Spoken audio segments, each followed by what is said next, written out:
The Great Hall of Concordia Prime was filled with beings from across the galaxy. Some had scales. Some had feathers. Some had bodies made of light.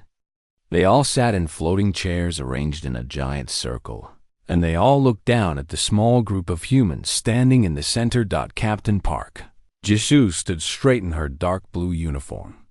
She kept her face calm even though she could feel hundreds of alien eyes watching her. Beside her stood Lieutenant Kang Do-hyun, his hands clasped behind his back. Behind them both was Admiral Yoon Mi-rae, the oldest and wisest officer in Earth's space fleet. The Galactic Assembly had been meeting for 3 days now. Earth had joined this group of spacefaring species only 2 years ago, after human scientists finally cracked the secret of faster-than-light travel.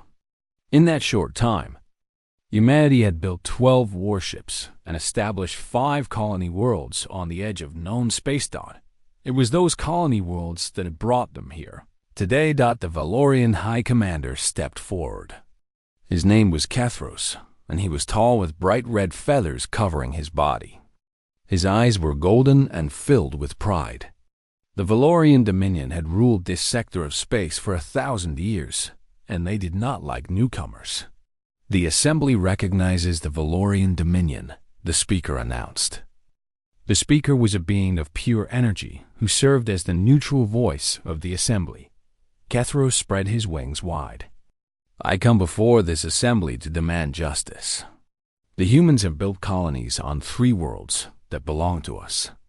These worlds are in Valorian space. They must be surrendered immediately. Admiral Yoon stepped forward. Her gray hair was pulled back tight, and her eyes showed no fear. Those worlds were empty when we found them. No Valorian had visited them in over 200 years. Under galactic law, abandoned territory can be claimed by any species. Kethros made a sharp sound that was the Valorian way of laughing. Galactic law is for equals. You are not our equals. You are children who have just learned to walk among the stars. A wave of agreement passed through the Assembly. Many species nodded or made sounds of support. Earth was new. Earth was small. Earth had no real power here. We will not surrender our colonies, Admiral Yoon said simply. Our people have built homes there. They have families. They have lives. We will protect them. Kethros turned to the Assembly with amusement in his golden eyes. Protect them? With what? He raised one feathered hand, and a holographic display appeared in the center of the hall. The display showed Earth's fleet. 12 ships floating in formation. They were sleek and modern, but they were small. The largest was only half a kilometer long. Then the display changed. It showed the Valorian Armada. 300 warships filled the screen. Massive carriers. Heavy cruisers. Destroyer squadrons. The combined firepower could burn a planet to ash in hours. The Assembly erupted in laughter. Captain Park felt her hands tighten into fists.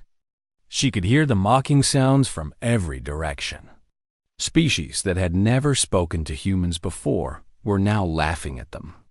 Species that had been friendly were looking away in embarrassment. Lieutenant Kang leaned close to her. Stay calm, he whispered. The Admiral has a plan. Park forced herself to relax. She trusted Admiral Yoon. The old woman had fought in Earth's last great war 50 years ago. She had seen things that would break most people. A room full of laughing aliens was nothing to her. Kethros raised his hand for silence. I will give you a choice, humans. Surrender your colonies peacefully, or we will take them by force.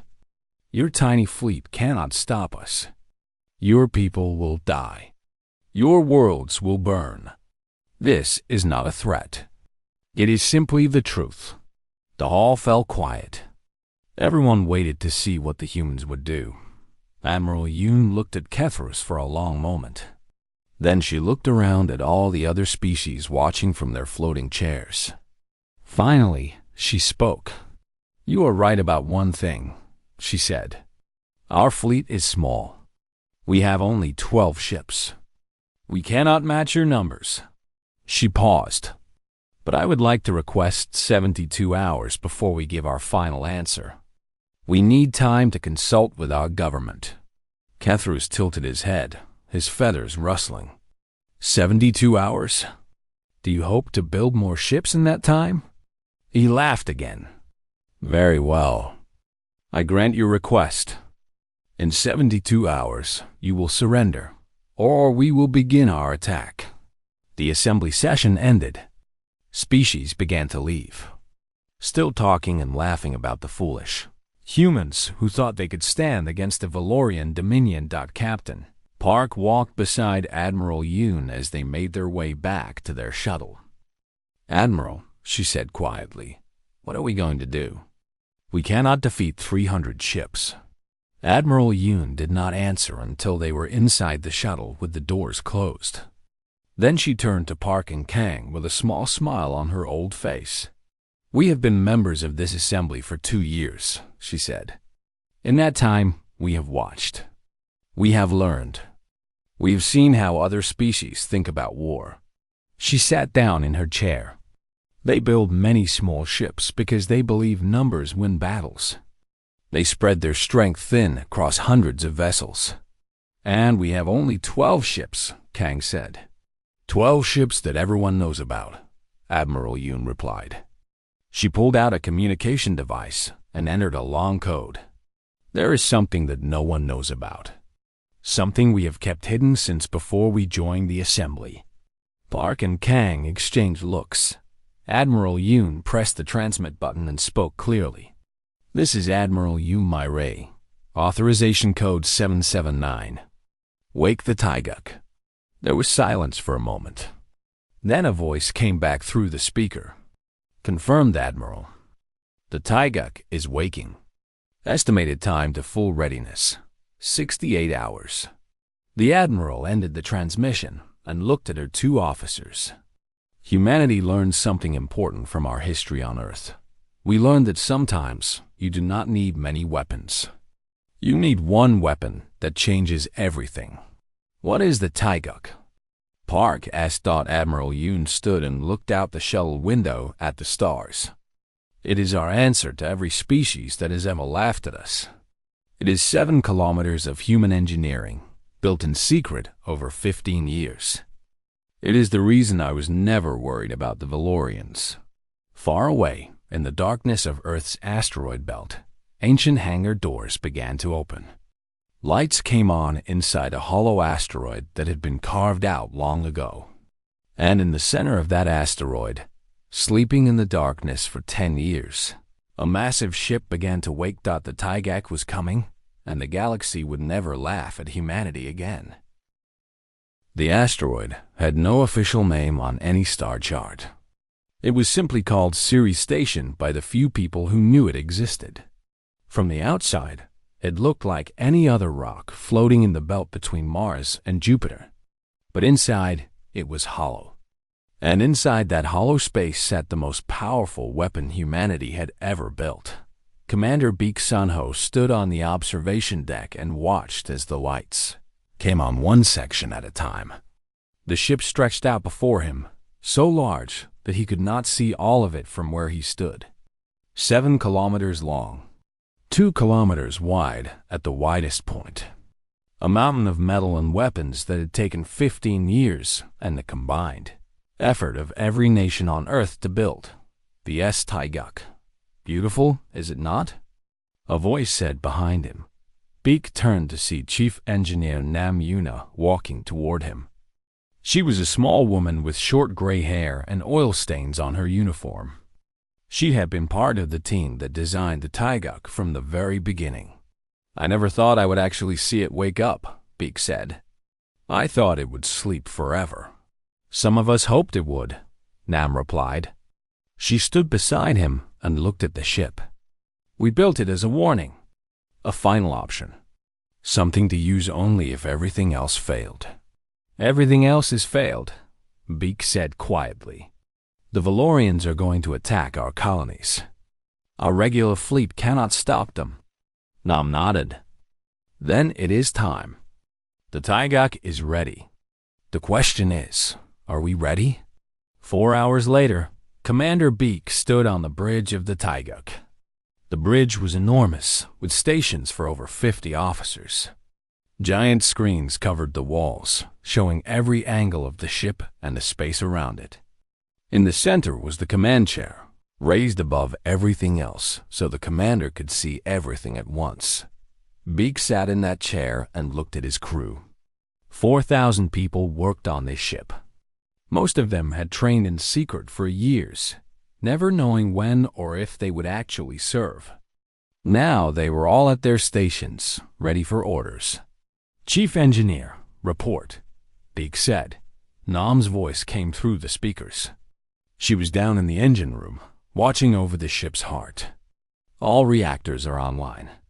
Power levels are 92% and climbing. We will reach full power in 6 hours. Weapons?" Lieutenant Otihi answered from the tactical station. "All primary and secondary weapons are online, Commander. The main cannon has been charged and tested. Point defense systems are active. Drone bays are loaded with 1,500 combat drones." Beak nodded. He still found it hard to believe. This ship had firepower equal to an entire fleet. Its armor was made from materials that did not exist anywhere else in the galaxy. Its shields could take hits that would destroy a small moon, and humanity had kept it secret for over a decade. A young man at the communications station raised his hand. "Commander, I am receiving a message from Earth Command." "Put it through." The main screen changed to show the face of Admiral Yoon. She looked tired but determined. "Commander Beak, I hope you are ready." "The Taigak is ready, Admiral." "What are our orders?" Admiral Yoon's expression became grave. "The situation has changed. The Valorians did not wait for the 72 hours to end. 6 hours ago, they began attacking our colony on New Bizan." The bridge fell silent. New Bizan was home to 200,000 people. Families, children, people who had traveled across the stars to build new lives. "How bad is it?" Beak asked. "Bad. They are bombarding the planet from orbit. Our defense fleet is trying to protect the evacuation transports, but they are outnumbered. We have already lost 4 ships." The Admiral paused. "Commander, I am ordering you to deploy immediately. Save as many people as you can, and show the Valorians what happens when they attack Earth's children." Ensign Cho Haniel, the young communications officer, suddenly spoke up. "Commander, I am receiving distress signals from New Bizan, thousands of them. Civilians are dying." Beak felt something cold settle in his chest. He had trained for war his entire life, but he had never actually fought one. None of them had. The Taigak had never fired its weapons at a real enemy, but none of that mattered now. People were dying. His people. "Navigation," he said, his voice steady. "Plot a course for New Bizan. Maximum speed." "Course plotted, Commander." "At maximum speed, we will arrive in 14 hours. Too long." Beak thought for a moment. "Chief Engineer, can we push the engines harder?"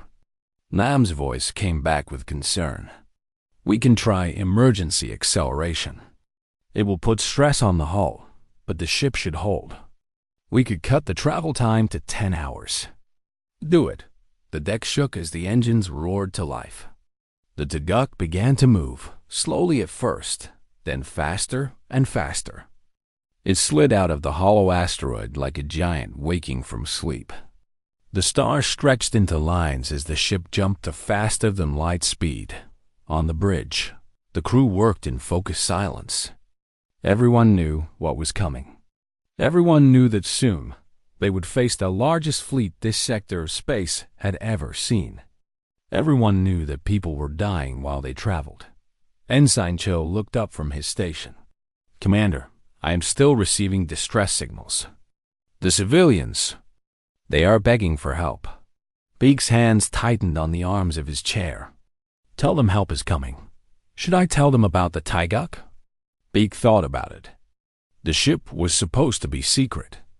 Its existence was classified at the highest level. But right now, those people needed hope more than anything else. Tell them a star destroyer is coming, he said. Tell them to hold on.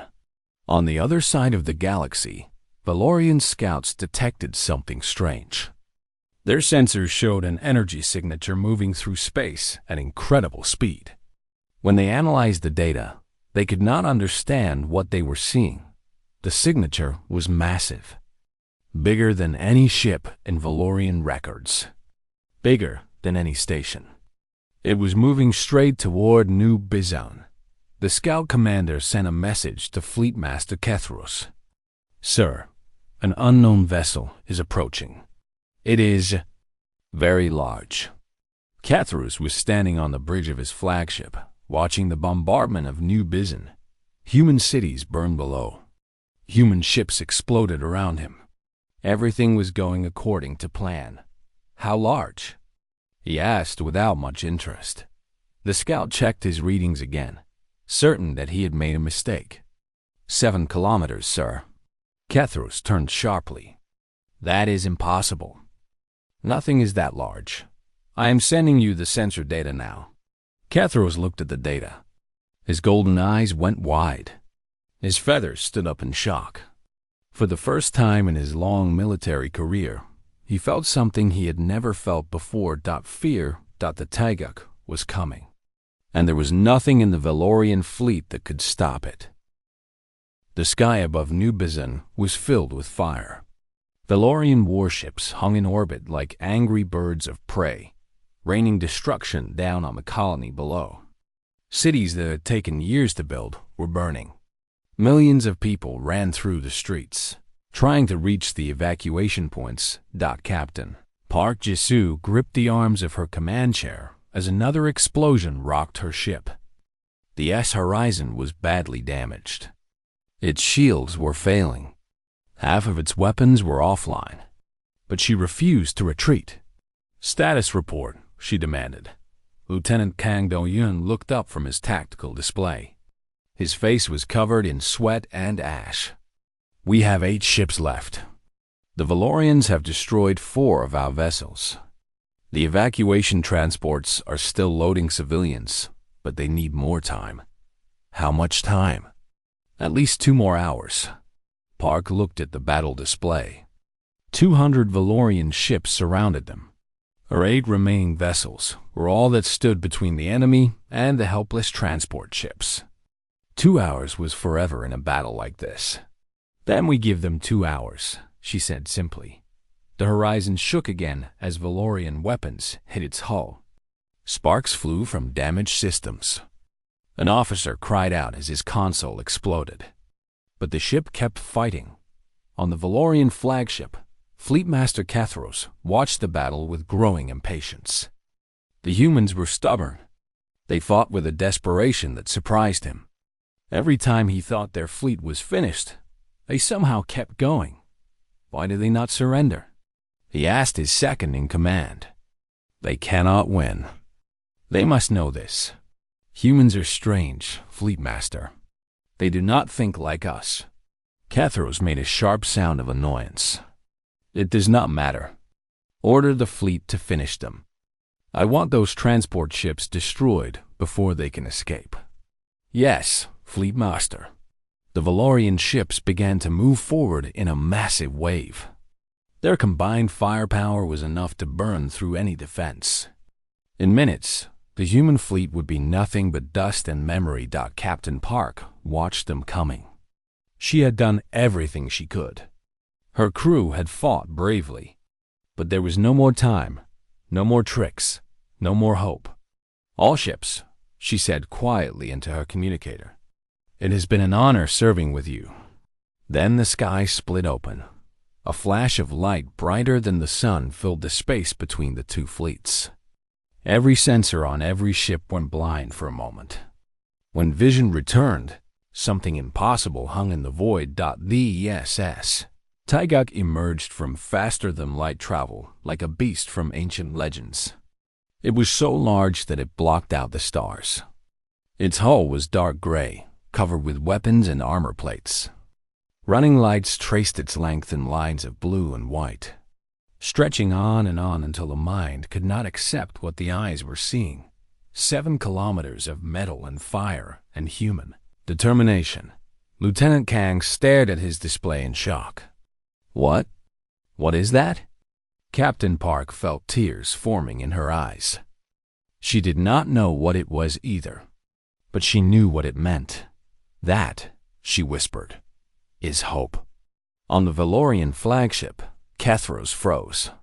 His golden eyes moved across the massive vessel, trying to understand what he was seeing. His scouts had warned him, but he had not truly believed. Now he saw the truth with his own eyes. All ships, hold position, he ordered, his voice uncertain for the first time. Scan that vessel. I want to know everything about it. The scan results came back impossible. The ship's armor was made from unknown materials. Its energy readings were off every chart. Its weapons, the Valorians could not even identify half of them. A communication signal came through. Kethros accepted it with shaking hands. Commander Beak Sunho's face appeared on the screen. He was a human male with calm eyes and a steady voice. He did not look angry or afraid. He looked like someone who had already won. This is the ES Styguk, representing the United Earth Fleet, Beak said. You are attacking our people. You are killing our civilians. You have one chance to withdraw your forces and leave this system. If you refuse, we will respond with maximum force. Kethros found his voice. You think one ship can defeat my fleet? I have 200 warships. Your vessel is impressive, but it is still just one ship. You are right, Beak replied calmly. It is just one ship, but it is a human ship, and you have made us very, very angry. Kethros ended the communication. He looked at his officers, searching for guidance, but saw only fear in their eyes. Then he made the worst decision of his life. All ships, attack that vessel. Hit it with everything we have. 200 Valorian warships opened fire at once. Beams of energy, missiles, plasma bolts. Every weapon in their arsenal struck the Tyguk in a storm of destruction that would have vaporized the moon. When the barrage ended, the Valorians waited to see the wreckage. The Tyguk floated unchanged. Not a scratch. Not a mark. Its shields had absorbed every attack without even flickering. Commander Beak's voice came through on an open channel. Everyone in the battle could hear him. Every Valorian. Every human. Every civilian waiting to escape. That was your chance, he said. You wasted it. Then he gave an order that would echo through history. Light up the sky. The Tyguk's main cannon powered up. The ship hummed with energy that made space itself vibrate. A beam of concentrated plasma erupted from the bow, so bright that observers on the planet below could see it through the atmosphere. The beam cut through 12 Valorian warships in a single shot. They did not explode. They simply stopped existing. One moment they were there. The next, they were vapor and memory. Silence fell across the battlefield. For a long moment, no one moved. No one spoke. The Valorians stared at the gap in their formation where 12 ships had been. Then panic began. Ships tried to scatter. Captains screamed orders. The organized fleet became a terrified crowd. But there was nowhere to run. The Tyguk was faster. The Tyguk was everywhere dot on the horizon. Captain Park watched with wide eyes. She had seen many things in her years of service, but she had never seen anything like this. Lieutenant Kang turned to her. Captain, what do we do? Park smiled slowly. We helped them finish the job. She opened the channel to her remaining ships. All Earth vessels, protect the Tyguk's blind spots. Support its attack. And someone tell those evacuation transports to hurry up. I do not think this battle will last much longer. Above New Bizen, the Taiga continued its work, and the Valorians learned that laughter was a dangerous thing. The Battle of New Bizen would be remembered for centuries. It would be studied in military academies across the galaxy. It would become the moment when everything changed. Commander Beek Sunho stood at the center of the Taiguk's bridge, watching the battle unfold on dozens of screens. His voice was calm as he gave orders, directing the massive ship like a conductor leading an orchestra of destruction. Main cannon, target the carrier group to starboard. Secondary batteries, clear those cruisers from Sector 7. Drone squadrons Alpha through Gamma, engage enemy fighters. The bridge crew worked in perfect coordination. Years of secret training were paying off. Every station knew its job. Every officer knew their role. The ship moved as one. Outside, the Valorian fleet was falling apart. The main cannon fired again, and 3 more warships vanished in a flash of light. Point defense systems created walls of fire that destroyed missiles before they could get close. Drone fighters swarmed out of the Taiguk's bays, overwhelming enemy squadrons with sheer numbers. Fleetmaster Kethros watched his fleet die. He had started with 200 ships. In the first 10 minutes of real combat, he had lost 30. Now, watching the Taiguk tear through his formation, he realized the true scale of his mistake. How? He whispered to himself. How did they build such a thing? His second-in-command had no answer. None of them did. "Fleetmaster, we need orders," one of his officers said desperately. "Our ships are being destroyed. We need to retreat." Kethros shook his head. "If we retreat, the Dominion falls. Other species will see that we were defeated by a single ship. They will rise against us. Everything we have built will crumble. Then what do we do?" Kethros thought of his ancestors. His people had ruled this sector for 1,000 years through strength and fear. They had never lost a major battle. They had never faced a weapon like this. "We attack with everything we have left," he decided. "All ships, ramming speed. Head directly for that monster. If we can get close enough, we might find a weakness. If we can damage its engines or weapons." It was a desperate plan. A suicide plan. But it was the only option left. 50 Valorian ships turned toward the Taiguk and accelerated to maximum speed. They came in a wave of metal and desperation, ready to sacrifice themselves to stop the human weapon. On the Taiguk, Lieutenant Otehi reported the incoming attack. "Commander, 50 enemy ships are on a collision course. They are attempting a ramming attack." Beek nodded slowly. He had expected this. Desperate enemies did desperate things. "Chief Engineer," he said, "I need full power to all defensive systems." Nam Yuna's voice came back strained. "Commander, the reactor is already at 98%. If I push it further, we risk an overload. How much further can you go?" There was a pause. 110%. Maybe 115. But I cannot promise the ship will survive it. Beek closed his eyes for a moment. He thought about the civilians below. The evacuation transports were still loading. If even one Valorian ship got past them. "Do it," he said. "Push to 115%. Whatever happens, we protect our people." The reactor roared. Engineers ran through corridors as warning lights flashed. The entire ship vibrated with power that was never meant to flow through its systems, but it held. The Taiguk held. "All defensive systems online," Nam reported. "But we have maybe 30 minutes before the reactor fails. Then we finish this in 30 minutes." The Valorian ramming attack hit the Taiguk like a wave crashing against a mountain. Ships exploded against the destroyer's shields. Some made it through only to be torn apart by point defense fire.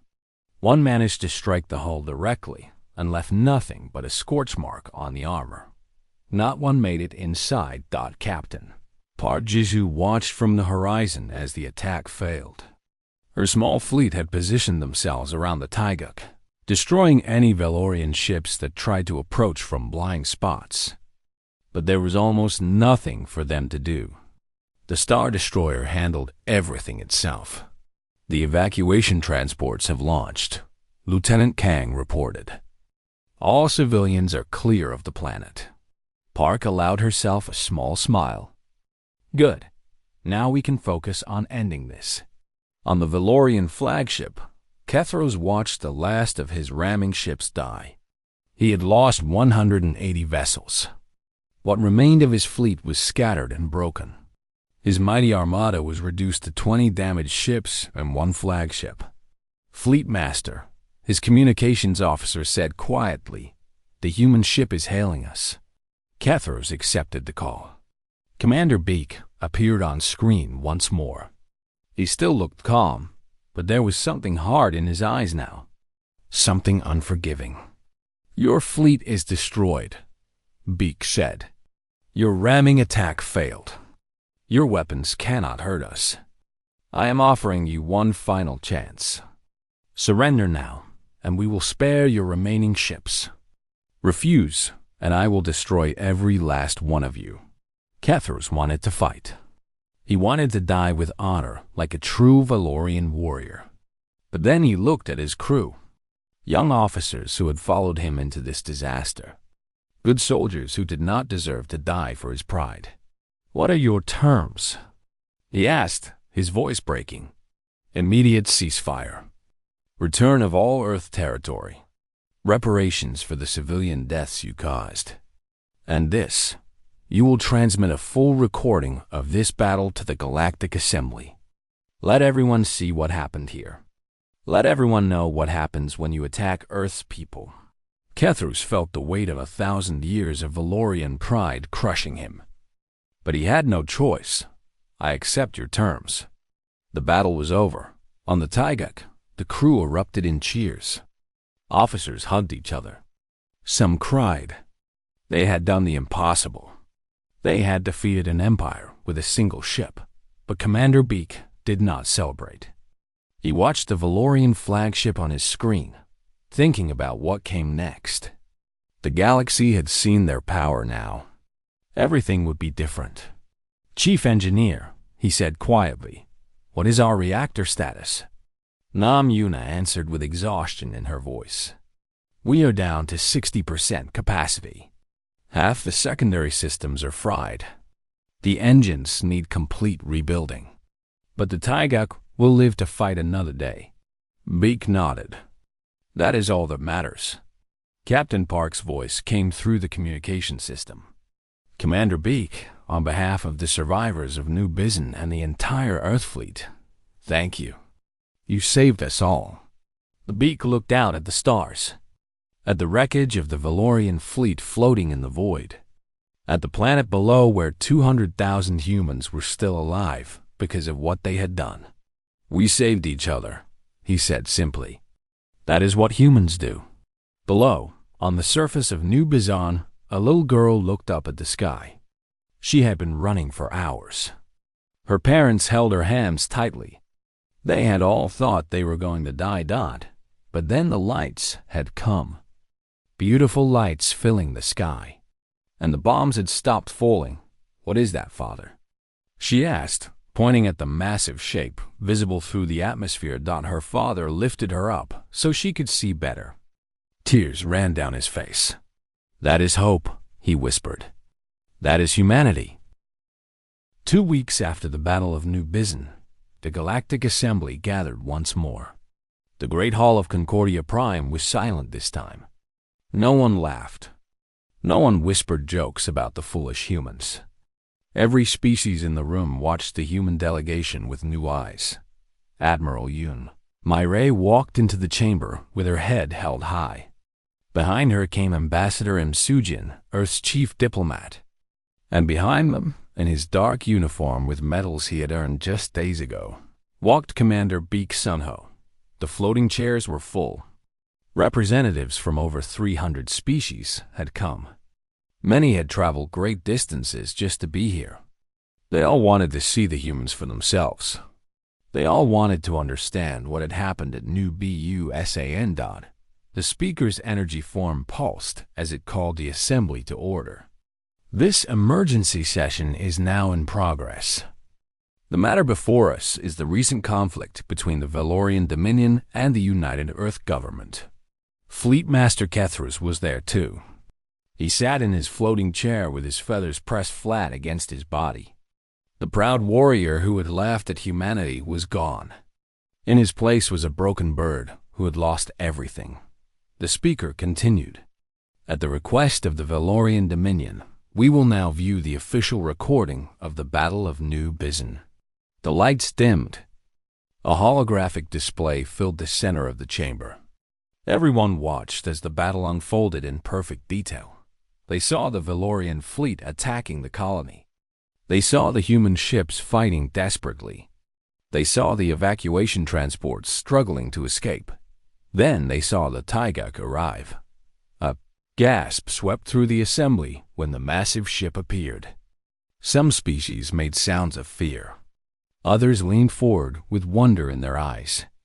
As the recording continued, showing the Taigak destroying ship after ship, the hall fell into complete silence. When the recording ended, no one moved. Ambassador Im Sujin stepped forward to speak. She was a small woman with kind eyes and a gentle voice. But in this moment, she commanded the attention of the entire galaxy. Honored members of the assembly, she began, what you have seen is the truth. The Valorian Dominion attacked our people without cause. They killed our civilians.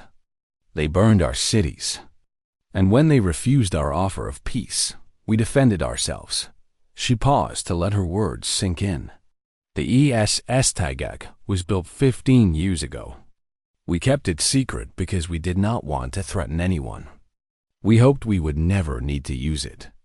But when our people were dying, we had no choice. A representative from the Calvary Federation raised a tentacle. Ambassador, with respect, your weapon is terrifying. A single ship destroyed 200 Valorian warships. What is to stop you from using this power against the rest of us? Im Sujin nodded at the question. That is a fair concern. Let me answer it clearly. She looked around the chamber, meeting the eyes of as many species as she could. Humanity has a long history. It is not always a proud history. We have fought terrible wars among ourselves. We have done terrible things to each other. But we have also learned. We have grown. And we have discovered something important. War is easy. Peace is hard. But peace is worth more than victory. The chamber was completely still as she continued. Earth did not build the Taigak to conquer. We built it to protect. We will never strike first. We will never attack species who have done us no harm. But if anyone attacks our people, if anyone kills our civilians, if anyone tries to destroy what we have built, her gentle voice became steel. We will respond. And we have more than one Taigak. The assembly erupted in shocked sounds. More than one? How many did the humans have? Where were they hidden? Commander Beak watched the reactions with a slight smile.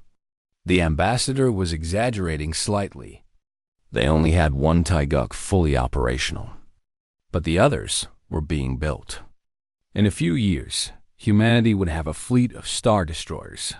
For now, the fear was enough. Over the next several hours, the formal agreements were made. The Valorian Dominion surrendered all claims to Earth territory. They agreed to pay reparations for the attack on New Bizan. Their empire, which had ruled for 1,000 years, would never recover from this humiliation. But something else happened too. Something unexpected. Representatives from smaller species began approaching the human delegation. Species that had been bullied by larger empires. Species that lived in fear of conquest. They came one by one, quietly, asking the same question. Would Earth protect us too? Ambassador M listened to each one carefully. She made no promises, but she also did not refuse. Instead, she said the same thing to everyone. Humanity believes that all species deserve to live in peace. If you are threatened, come to us. We will listen. We will consider. And if there is a way we can help, we will. It was the beginning of something new. Not an empire. Not a dominion. Something different. An alliance. As the assembly session ended, Commander Beak found himself standing alone on a balcony overlooking the stars. Captain Park Jisoo joined him there. The other commanders want to meet you, she said. Species that laughed at us 2 weeks ago now want to shake your hand. Beak shook his head slowly. I did not do anything special. I just followed orders. The Taigak did the work. That is not true, and you know it. Park stood beside him. A weapon is just metal and energy. It takes a person to decide how to use it. You could have destroyed every Valorian ship. You could have killed Kethros. But you offered mercy. You gave them a chance to surrender. That is why the other species are not afraid of us. They saw that we use our power with wisdom. Beak thought about that. He remembered the moment when he had offered Kethros surrender terms. He had been tempted to refuse. The Valorians had killed innocent people. They deserved destruction, but destroying them would have made humanity no different from any other conqueror in galactic history. Mercy was harder than revenge. It was also more important. Do you think they will attack us again? He asked. Park considered the question. Perhaps. There will always be someone who wants to test our strength. Some species will hate us for what we have done. Others will try to steal our technology. So the Taigak's work is not finished. No, it never will be. She smiled slightly. But that is why we exist. To stand between our people and those who would harm them. To show the galaxy that humanity can be trusted with power. Below them, the Taigak floated in space dock, being repaired after the battle. It would be ready to fly again soon. Ready to protect. Ready to defend. Ready to remind the galaxy that humanity was no longer a species to be laughed at. Far across the galaxy. In hidden shipyards and secret laboratories, other species were already working. They had seen the battle recordings. They had analyzed the Taigak's design. They were trying to understand how the humans had built such a weapon. Some wanted to copy it. Some wanted to destroy it. Some wanted to ally with it, but all of them understood one thing. The galaxy had changed. A new power had risen, and nothing would ever be the same again. On the balcony, Beak looked up at the stars one last time. They laughed at us, he said quietly. Park nodded. They did. They are not laughing anymore. No, she agreed. They are not. Somewhere in the distance, the Taigak's lights came on as its systems finished their repairs. It glowed against the darkness of space, a reminder to every species watching. Earth was awake. Earth was strong. And Earth would protect its own.